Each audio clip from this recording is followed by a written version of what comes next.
tardes a todos los que nos escuchan.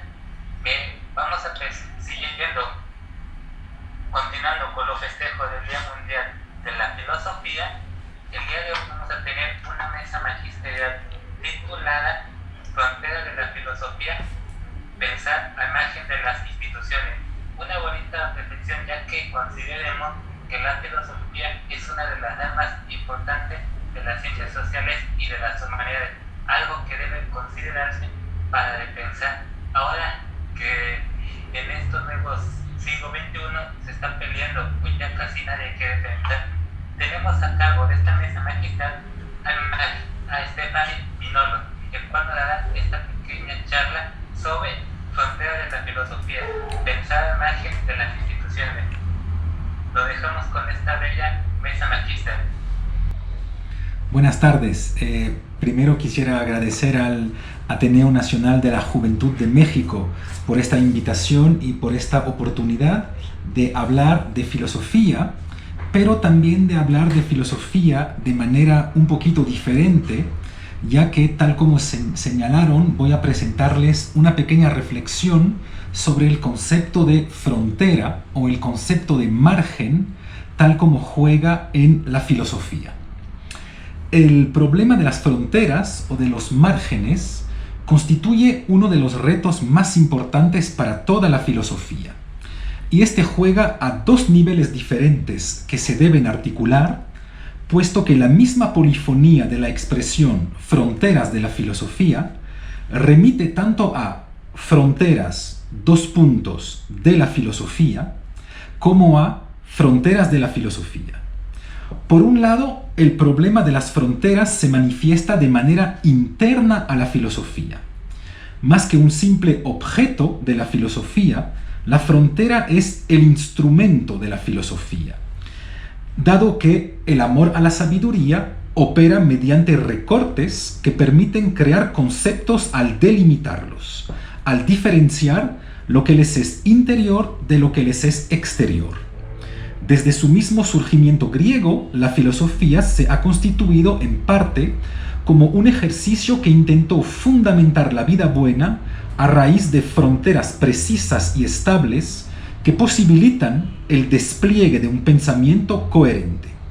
Por este motivo, toda filosofía ha tenido como fantasía primordial establecerse en tanto que geosofía. Tal como recuerda el mismo Platón en el Fedro, en la página 265e, el trabajo del buen filósofo se puede asemejar al de un carnicero, que sabe recortar la realidad respetando sus articulaciones naturales, sin jamás violentarlas, imponiéndole recortes arbitrarios o recortes subjetivos. Piensa bien, según Platón, quien respeta las fronteras ontológicas y conceptuales entre, por ejemplo, lo inteligible y lo sensible, lo justo y lo injusto, lo bello y lo feo, el perro y el lobo, la cura y el veneno, y, de manera paradigmática, entre el sofista y el filósofo. Así, el filósofo es quien regula las fronteras y las hace respetar, tal como le hace el geómetra al establecer el límite de los territorios, recortando y gestionando los espacios. Pero, por otro lado, la frontera también juega al exterior de la filosofía, en su concepción y en su difusión, es decir, a la hora de pensar los lugares de la sociedad dentro de los cuales puede legítimamente presentarse y darse a conocer. La frontera establece su lugar natural, de la academia al jardín, pasando por la ágora, el liceo, los colegios, las universidades o los comités de éticas de los hospitales. La dirección postal de la filosofía ha variado históricamente dependiendo del público al cual los filósofos pensaban tener que dirigirse. Hay así un vínculo esencial, a la vez interno y externo, entre la filosofía y el hecho de establecer fronteras. Pero las diferencias entre las fronteras internas de la filosofía y sus fronteras externas están articuladas por el simple hecho que la diferencia entre El juego interno de las fronteras y su juego externo ya supone que hayamos aceptado una frontera que marque la existencia de lo interno y de lo externo a la filosofía. Así, por todos lados, la filosofía está habitada por la problemática de las fronteras. El haber encerrado a la filosofía dentro de las fronteras de la universidad es, de hecho, algo históricamente reciente, así como el haber limitado el filósofo a la figura del profesor de filosofía. Pero dado el vínculo entre fronteras externas e internas, al romper las fronteras externas de la filosofía en la ciudad, arrancándola de las universidades, probablemente también debamos cuestionar sus fronteras internas y, por lo tanto, su misma definición. De esta manera, abrir espacios públicos nuevos para la filosofía es también ponerla al riesgo de la crítica, tanto en su definición como en su papel en la ciudad. A pesar de haber pensado en términos de flujos, el filósofo Deleuze, al finalizar su vida, no pudo sino afirmar la necesidad de mantener en el campo de la filosofía ciertas categorías que nos permiten ordenar el mundo, percibirlo y también pensarlo. La filosofía no puede deshacerse totalmente de la voluntad de ordenar el mundo mediante categorías cualitativamente diferenciadas. Cito Deleuze: solo pedimos un poco de orden para protegernos del caos. ¿Qué sería efectivamente un mundo en el cual no podamos distinguir lo justo de lo injusto, los niños de los adultos o los votantes de los no votantes? Un puro caos sin estabilidad alguna. Un mundo dentro del cual todas las diferentes transiciones entre las cosas singulares serían posibles. Por estos motivos, muchos autores alabaron a las fronteras hasta que el filósofo francés Régis Debray redactó en el año 2010 un verdadero elogio de las fronteras. Se puede entender en qué medida las fronteras pueden ser beneficiosas. Nuestra frontera piel marca los límites de nuestro individuo. Nuestros conceptos o categorías delimitan el mundo y nos permiten pensarlo. Las fronteras nacionales marcan el espacio dentro del cual se garantizan ciertos derechos y han sido, durante muchos años y para muchos, un refugio protector detrás del cual no podía alcanzarles ninguna tiranía o ninguna dictadura. Este modelo geográfico es el paradigma de la filosofía a la hora de crear conceptos, puesto que todo concepto tiene límites y solo existe frente a algún significado que se posiciona en tanto que exterior a él. El arte solo puede existir dentro de un mundo en el cual no todo sea arte, ya que, tal como lo escribe Alain Badiou, si todos los elementos de una situación disponen de una misma característica en común, esta no nos puede servir para diferenciarlos y destacarlos sobre un fondo que no dispondría de esta. Nadie puede percibir las gotas de agua en el océano. En cambio, todos pueden ver una gota de vino en un vaso de agua, precisamente porque dispone de una característica que no comparte con las otras gotas del vaso. Todo concepto, todo aparecer y todo pensar necesita entonces enmarcarse dentro de fronteras que establecen un significado interior, rechazando fuera de estas a los otros significados. No obstante, si bien ninguna filosofía puede deshacerse del problema de las fronteras, se pueden distinguir como mínimo dos maneras de pensarlas. Y estas suponen, en última instancia, una postura frente al lenguaje. El crátilo de Platón permite aclarar esas dos posiciones.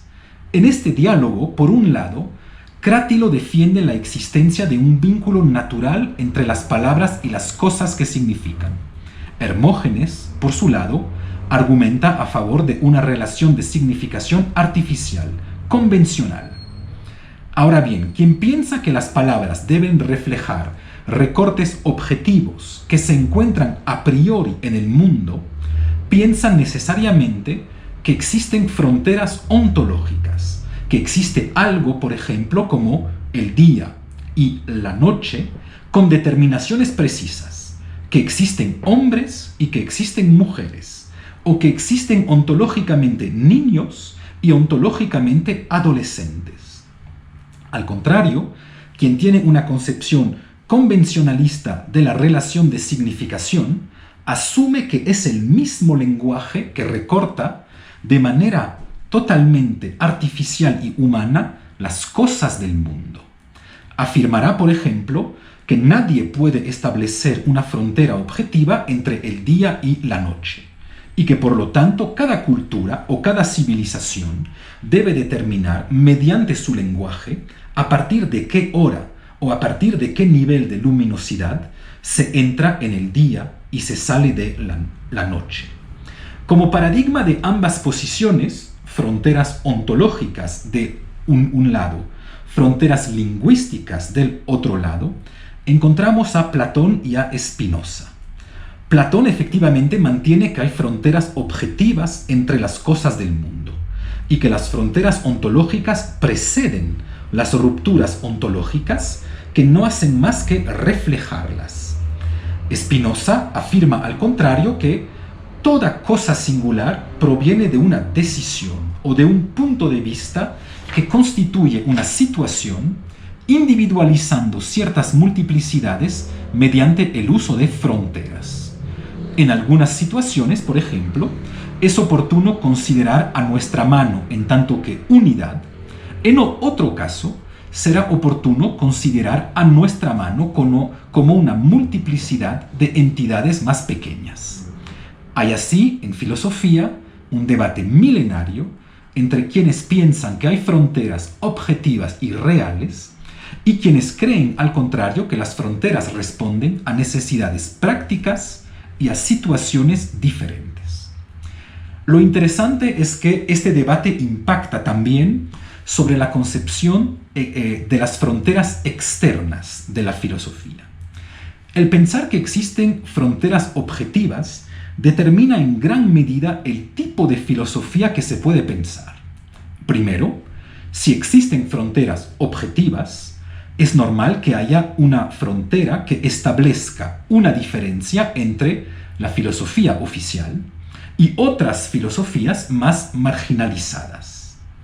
La filosofía también conoce la patología de la historiografía oficial y su fuerza es tan importante que hasta quiere dictar las fronteras del tiempo de la filosofía, haciendo, por ejemplo, de Sócrates una ruptura histórica que marca el calendario, aun cuando bien sabemos que varios filósofos dichos o mal dichos presocráticos, como por ejemplo Demócrito, sobrevivieron en realidad a Sócrates.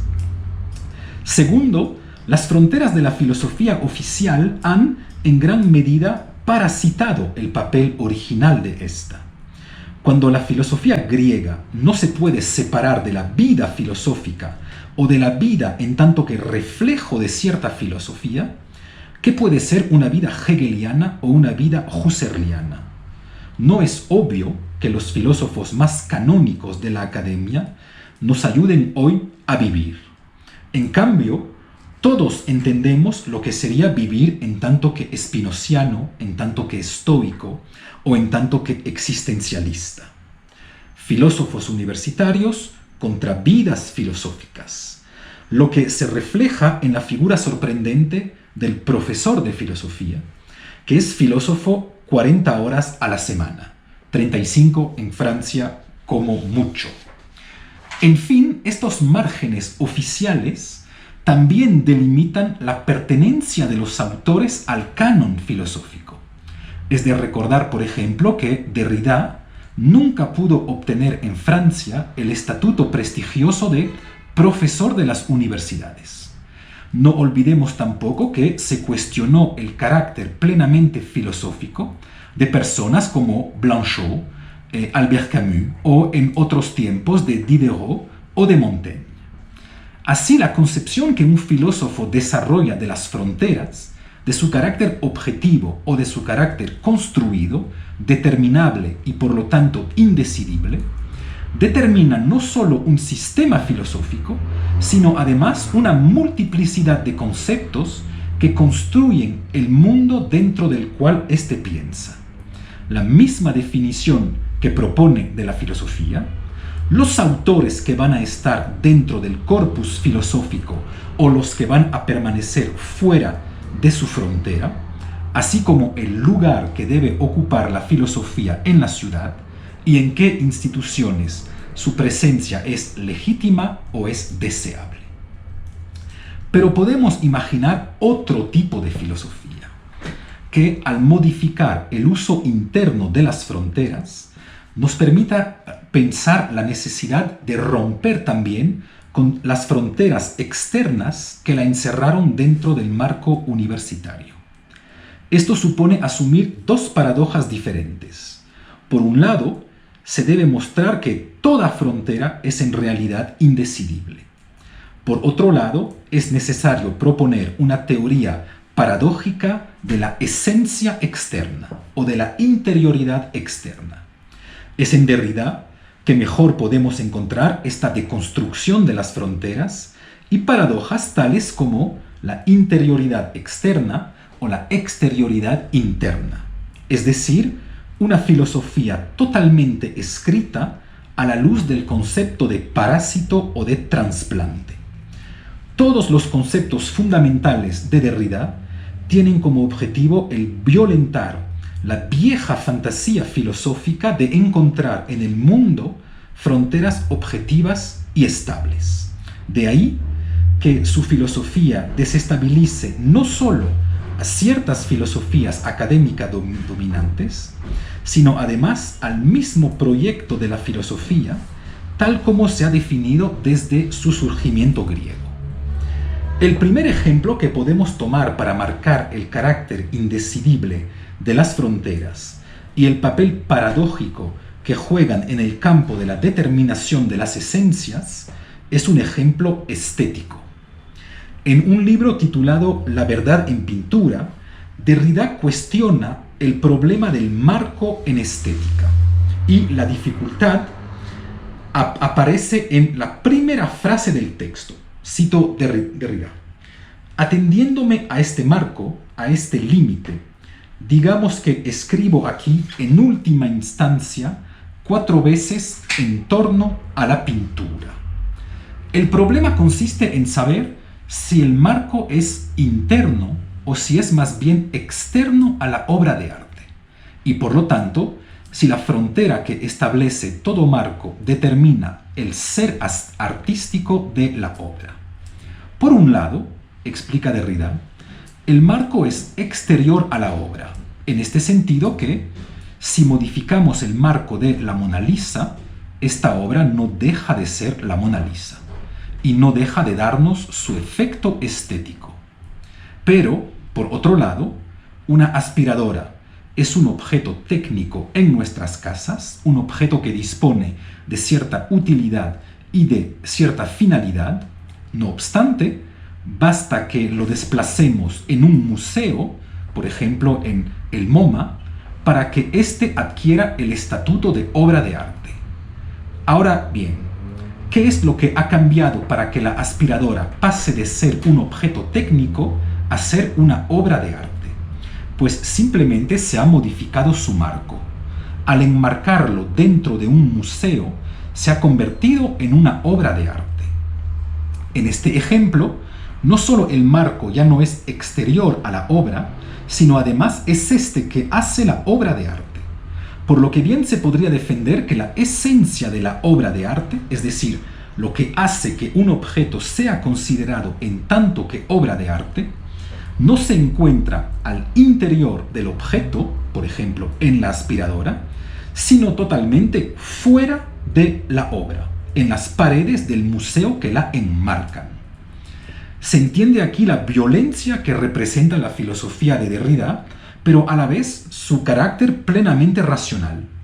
El ejemplo del marco en estética muestra que no se puede distinguir claramente lo interior de lo exterior, condición fundamental de toda creación conceptual, ya que éste nos impone pensar una interioridad externa, o una esencia de la obra que yace fuera de esta. Es así toda la filosofía que se ve violentada. El mismo tipo de paradoja se encuentra en toda su concepción del origen, de la originalidad o de la primera vez. Solemos pensar que existe algo como una primera vez, un primer viaje en avión, una primera relación sexual o una primera publicación.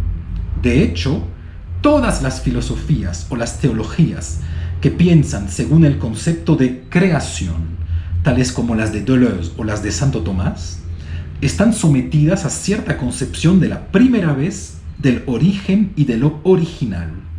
Concepción extremadamente clásica que refleja lo que es tal vez la fantasía más antigua de la humanidad, aquella de lo no tocado, aquella de lo limpio, de lo puro, del himen no roto, es decir, de la virginidad.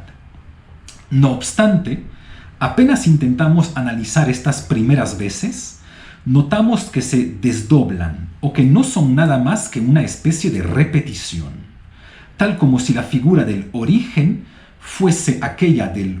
no fuese aquella del uno, sino del dos. Muchos piensan, por ejemplo, que la Biblia presenta en Génesis, del verso 1.1 al verso 11.9, el libro de los orígenes. Sin embargo, los intérpretes judíos de la Biblia saben, desde siempre, que la primera palabra de la Biblia es Bereshit, por lo que el origen se abre por la segunda letra del alfabeto hebraico, Beth, y no por la primera Aleph. Igualmente, cada vez que Platón busca un origen, siempre propone pensarlo mediante un mito, tal como si la razón y sus recortes no permitieran pensar un origen claro y preciso. Este es el caso para el mito del origen del amor en el banquete, el origen del cosmos en el Timeo o el origen de la técnica en Protágoras. El origen parece inaccesible a la razón y debe expresarse mediante el mito que funciona según la modalidad de la repetición oral. La paradoja de la repetición al origen se puede evidenciar con dos ejemplos sencillos. Se acordarán que el 20 de enero del año 2009, Barack Obama, durante la ceremonia que iba a hacer de él el presidente de los Estados Unidos, se equivocó al pronunciar el juramento. Por culpa del adverbio faithfully mal ubicado en la frase pronunciada por el presidente de la Corte Suprema, John Roberts Jr., Obama dudó, tartamudeó y terminó su juramento. No obstante, sabemos hoy en día que al día siguiente, John Roberts fue a la Casa Blanca para repetir el juramento y que Obama pronuncie la frase exacta, única frase que puede hacer de un hombre el presidente de los Estados Unidos. Hasta que no pronunciara exactamente la frase, hubiera podido haber dudas sobre su legitimidad. Así, su mandato comenzó por una repetición y tiene su origen en la repetición de la frase que han pronunciado todos los presidentes de los Estados Unidos desde el mismo fundamento de esta nación. Lo mismo sucede para orígenes menos determinantes para el mundo. Un matrimonio, un bautizo o una graduación abren, de cierta manera, un origen en nuestras vidas. Las cambian al otorgarnos nuevos derechos y nuevos deberes. Sin embargo, cada uno de estos orígenes debe comenzar con la repetición de una frase secular que ha sido repetida millones de veces. Entendemos así que la frontera de la primera vez y del origen no es una frontera estable, puesto que requiere, para poder existir, que desde siempre ya se haya cruzado en varias ocasiones. La paradoja de las fronteras juega también al nivel de las esencias y de la identidad.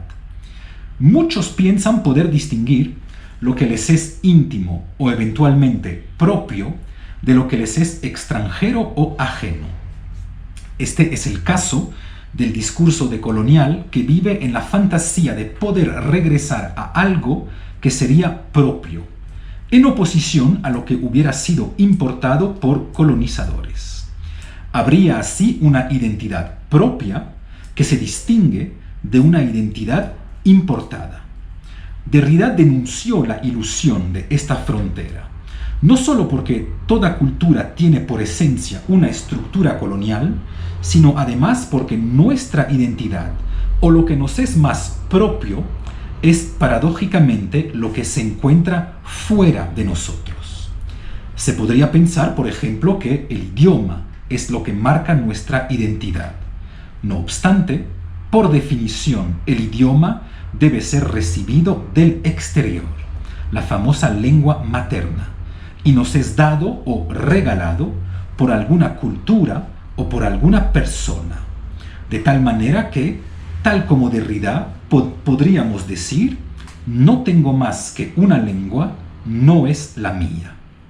Más aún, la lengua es lo que por definición se comparte, puesto que no existen lenguajes secretos o códigos estructuralmente secretos, es decir, lenguas que sean estructuralmente indescifrables. Toda lengua es estructuralmente comprensible por varios seres humanos, por lo que no puede sernos realmente propia.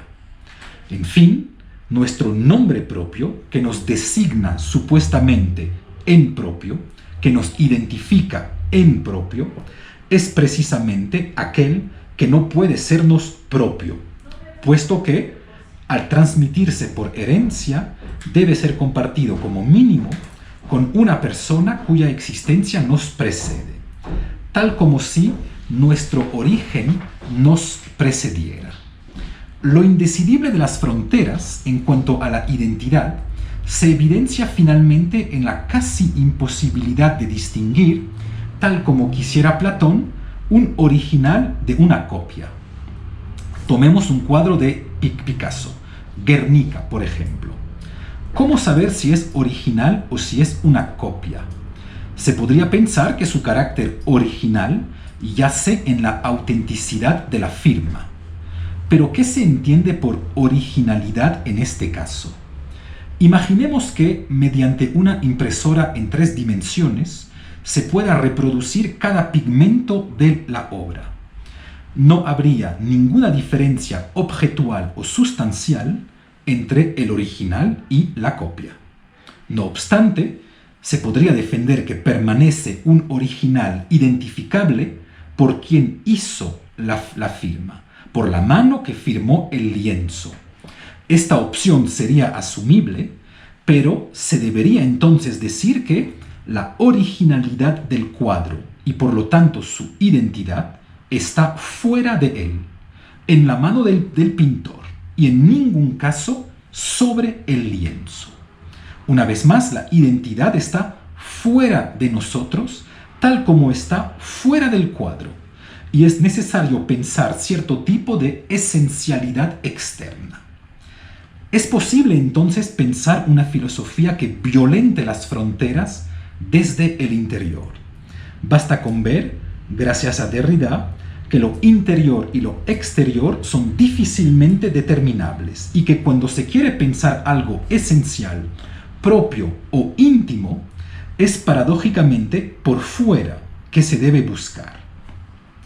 Por muy tranquilizante y agradable que sea el creer que existen fronteras objetivas que delimitan las cosas y determinan categorías cualitativamente identificables, no deja de ser una pura ilusión. Ahora bien, si la filosofía violenta las fronteras, esto tiene un impacto también sobre las fronteras de la filosofía y nos obliga a cuestionarlas. Aquí también, interno y externo son indecidibles como indistinguibles. Romper las fronteras de la filosofía se manifiesta de diferentes maneras y refleja varias necesidades de liberación de esta. Liberación que no es nada más, de cierta manera, que un regreso a lo que fue la filosofía en su surgimiento griego. Hoy en día, la filosofía vive casi exclusivamente en un régimen incestuoso. Prisionera de las universidades, la filosofía se reduce en gran medida a un diálogo entre filósofos. Escribir filosofía es ante todo escribir para otros colegas filósofos. Publicar textos que han sido previamente debatidos durante coloquios que reúnen exclusivamente a filósofos. Pero esta situación no siempre fue el caso. Tal como comenta Michel Onfray, Sócrates no se dirigía a los filósofos de profesión, no hablaba a la casta, defendía la exogamia y recusaba la endogamia. De la misma manera que la Iglesia olvida a menudo que Cristo no dialogaba de forma prioritaria con los teólogos, sino con los pescadores, los albañiles y las prostitutas, la filosofía académica olvida demasiado frecuentemente que Sócrates no hacía filosofía para los filósofos profesionales, sino para el pueblo. Segundo, al salir de la universidad, el profesor de filosofía se ve obligado a abandonar la posición desde la cual expone sus ideas sobre el mundo a base de ideas que piensa tener el privilegio de poder contemplar. Cruzar las fronteras universitarias le obliga a deshacerse de su posición de guía y a proponer caminos a partir de los cuales cada uno podrá pensar a partir de él mismo de manera coherente y exigente. Lejos del pequeño grupo de sus seguidores, fuera de las fronteras de la universidad, el público es plural, diverso y exigente, ya que no acepta que la filosofía se esconda detrás de conceptos oscuros creados para poder circular de cerebro de filósofo a cerebro de filósofo. Esta posición no representa en ningún caso un abandono de la exigencia filosófica. Al contrario, es ser fiel a la máxima de la filosofía nietzscheana, según la cual, cito, «Me es odioso obedecer y dirigir. Obedecer no, pero tampoco gobernar». De tanto luchar en contra de la obediencia, el filósofo académico olvidó que también le debería ser odioso gobernar, regir o liderar. Esto no significa, una vez más, bajar el nivel de la filosofía o hacer una subfilosofía para los filósofos no profesionales, sino sustituir la opinión a la reflexión y a la argumentación filosófica. Se trata, al contrario, de preparar clases y ponencias para un público exigente que, sometido al ritmo del trabajo cotidiano, es ávido de conocimiento y de filosofía. Lo que mejor se asemeja a esta figura es aquella del maestro ignorante que propone Rancière, maestro que apuesta por la igualdad de las inteligencias humanas y que, más que proponer un camino, regala los instrumentos con el fin que cada uno pueda crearse el suyo. Pero el maestro ignorante no es un ignorante. Es necesario haber trabajado de manera extremadamente exigente para llegar a ser maestro ignorante. Cito, «Para emancipar a otros hay que estar uno mismo emancipado. Hay que conocer a uno mismo, hay que conocerse a uno mismo como viajero del espíritu, semejante a todos los demás viajeros, como sujeto intelectual, partícipe de la ponencia común de los seres intelectuales. Por lo que no se trata aquí de eliminar a la filosofía de las universidades. Al contrario, es necesario exigir mucho más de ella y exigir mucho más de los académicos, con el objetivo de que sean capaces de ser maestros ignorantes y de arrancar a la filosofía de las fronteras universitarias. En realidad, nada más cómodo para un académico que limitarse a desarrollar su disciplina frente a sus colegas y estudiantes. Todos comparten un mismo vocabulario, las mismas reglas de enunciación y para algunos la misma pasión. Es un reto muy diferente y de un nivel mucho mayor exponerse al riesgo de presentar Descartes, Badiou o Spinoza a panaderos, médicos, comerciales o políticos. Tal como en la corte descrita en el cuento de Andersen, que se llama El traje nuevo del emperador, el público académico es un buen público, sometido a ciertas reglas de poder, a ciertos códigos rituales que siempre protegen al profesor. Fuera de las fronteras de la universidad, el profesor siempre se expone a que cualquier participante levante la mano y diga: el rey está desnudo. De esta manera y paradójicamente, llevar a la filosofía fuera de las fronteras de la universidad es beneficioso no solo para el pueblo, sino para las mismas universidades, ya que obliga a sus profesores a cuestionar constantemente el contenido de sus clases, así como sus métodos pedagógicos, exponiéndose a un público diferente y por lo tanto exigente. Se podría pensar que al exponer la filosofía a filósofos no profesionales, los profesores estarían obligados a limitar el nivel de sus clases y a bajar la exigencia conceptual de sus exposiciones. La experiencia histórica demuestra exactamente lo contrario. Basta con ver los videos de las clases de Deleuze sobre Spinoza o Leibniz en la Universidad de París 8 para entender que la diversidad del público, estudiantil o no convertía en esas clases en un simple diálogo de opiniones. De la misma manera, los seminarios de Derrida en la Escuela de Altos Estudios en Ciencias Sociales estaban abiertos a todos. En fin, el seminario de Badiou, que fundamentó la redacción del tercer tomo de su obra maestra, se dio dentro de un teatro popular en una pequeña ciudad llamada Aubervilliers. Todos habían entendido, todos esos grandes filósofos habían entendido, tal como escribe Gunther Anders, que de la misma manera que el panadero no hace pan para los otros panaderos, el filósofo no produce filosofía de manera prioritaria para los otros filósofos, y que es necesario, por lo tanto, mayúscular a la filosofía, es decir, quitarle la mayúscula en la F para hacerle pasar de una filosofía académica con una F mayúscula a una filosofía con una F minúscula. La mayúsculación permite conservar lo filosófico despojándolo de su estatuto de poder, de su dominación institucional y de todo lo falocrático que supone esta mayúscula universitaria.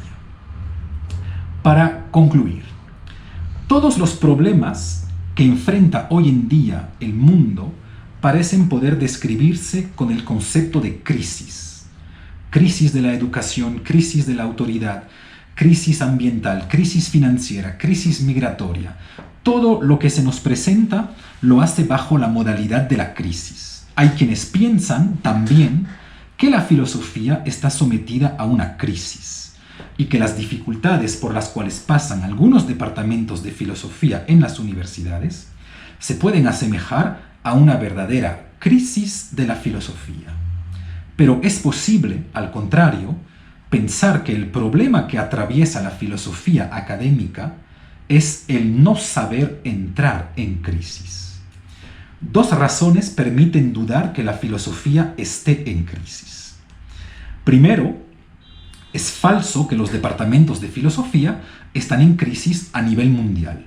Muchos en Europa, Asia o América se portan bien. Y la filosofía está entrando en los campos laborales de las nuevas tecnologías de la bioética, la inteligencia artificial, así como en los departamentos de responsabilidad social de muchas empresas. El auge de las humanidades digitales abre además un camino extremadamente fructífero para las pocas universidades que sepan adaptarse a este nuevo campo. Además, notaremos, por ejemplo, que la publicación en el año 2018 del cuarto volumen de la Historia de la Sexualidad de Foucault o la publicación del tercer volumen de El ser y el acontecimiento de Badiou fueron inmensos éxitos editoriales, lo que ya nos deja pensar que la filosofía no se porta tan mal. Pero, y de manera más esencial, la filosofía no está en crisis por una razón conceptual más interesante. La filosofía no puede estar en crisis simplemente porque la filosofía es una crisis. Es menester recordar que la acusación por la cual fue condenado Sócrates, corrupción de la juventud, tiene que ver con el hecho que éste hacía entrar a crisis tanto a los individuos como a la ciudad.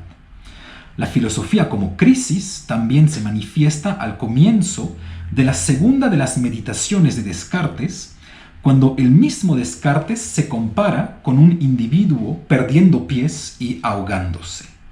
Se puede también leer la crisis en el segundo párrafo del Tratado de la Reforma del Entendimiento de Spinoza, cuando compara la filosofía a una cura que estaría buscando un enfermo en un estado terminal, o cuando Kant, al comienzo de la crítica de la razón pura, explica que se despertó de un sueño dogmático gracias a la lectura de Hume. Toda gran filosofía tiene entonces que ver con una crisis y se manifiesta en tanto que crisis. De hecho, Jean-Luc Marion recuerda que crisis tiene como etimología el verbo griego krinein, que significa decidir, recortar, juzgar, optar por lo que toda filosofía, dado que supone decisiones conceptuales, es una crisis. La filosofía no está, entonces, en crisis. Más bien padece de una ausencia de crisis que tal vez podamos llamar, con Marion, una decadencia. Una ausencia de capacidad de decidir que se manifiesta de dos maneras y según dos patologías académicas. La primera actitud improductiva que está matando poco a poco a la filosofía es aquella del rechazo por encima de la refutación. Es posible escuchar en algunos coloquios universitarios que Derrida no es filósofo, o que ya no hay interés en leer a Aristóteles o a Descartes.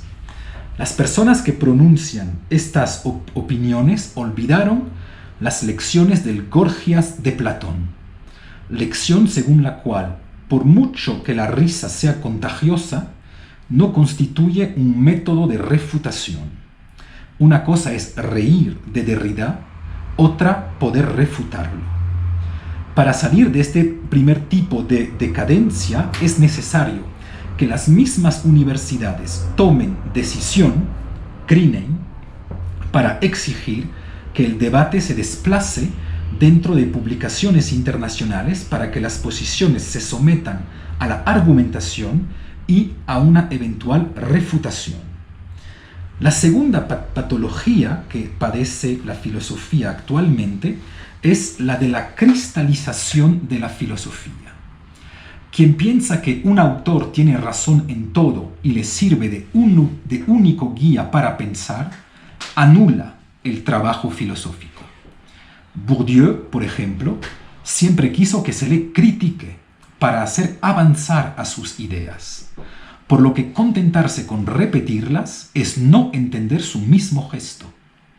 De la misma manera, si bien Foucault desarrolló toda una teoría del poder, serle fiel no es repetirla, sino buscar nuevas fuentes de poder que no son necesariamente las mismas que él identificó en su tiempo, para someterlas a la crítica. Evangelizar con Bourdieu, Foucault o Marx sigue siendo evangelizar, y hacer de sus pensamientos unas tumbas. Donde no hay crisis, no puede haber filosofía.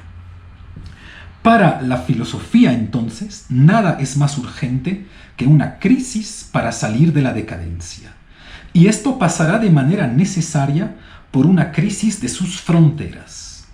Por un lado, será necesario exigir del mundo académico que cumpla con su papel de investigación y de producción de conocimiento científico, que se exponga al riesgo de las publicaciones y de las críticas. Por otro lado, la crisis de las fronteras también se debe manifestar en sus fronteras externas, llevando la filosofía hacia los filósofos no profesionales. En su abecedario, Deleuze relata de qué manera su libro sobre Leibniz lo puso en contactos con surfistas que reconocían en este su propia actividad, el insertarse dentro de los pliegues de la naturaleza, es decir, las olas. La filosofía solo existe mediante un vector que le permite salir de la universidad, y esta desterritorialización no puede entenderse sin un proceso paralelo de reterritorialización. Es papel de los centros culturales, de las librerías y de todas las instituciones ciudadanas pensarse como nuevo territorio de la filosofía y asumir así su papel emancipador, dado que, tal como escribe Rancière, bastaría con aprender a ser hombres iguales en una sociedad desigual. Esto es lo que quiere decir emanciparse. Muchísimas gracias por su atención.